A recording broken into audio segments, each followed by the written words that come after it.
Tagumpay po ang mission natin na ilagay ang ating bandila, ang atin ito, sa atin po talaga ang pag-asa.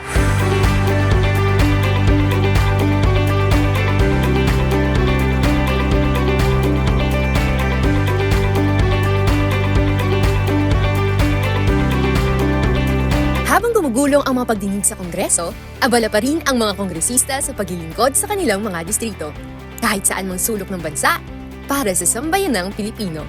Isang babaeng kongresista, Muslim, at handa tayong akbayan.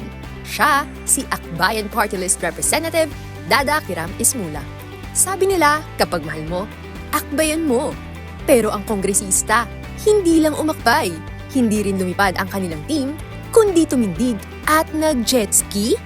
Tama po ate! Sa naging atin ito 4th civilian mission sa Pag-asa Island sa West Philippine Sea, taas noong ibinagayway ng Congresswoman ang watawat ng Pilipinas at ang atin ito, ang tapang ng Congresswoman na Mindanaoan.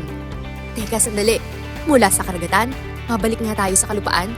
Ang mambabatas ng akbayan, malaki ang pasasalamat sa bayanihan ng isang medical clinic.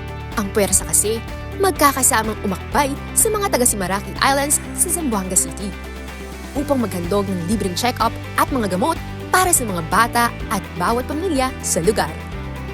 Dumako naman tayo sa Isla Marihangin exhibit sa UP Diliman.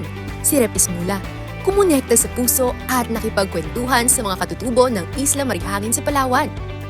Napag-alaman kasing tinatakot at pinapalayas umano sa kanilang mga tahanan ang mga katutubong Mulbog, Cagayanin, Palauan at mga residente sa isla. Kaya naman, nag-file na ang Akbayan Reform Bloc ng resolusyon upang maimbestigahan ang tila harassment sa Marihangin. Yan ang akbayan, hindi ka hahayaan na mag-isa. Dahil kapag mahal mo, akbayan mo. Kasama si Akbayan Representative Dada Kiram Ismula.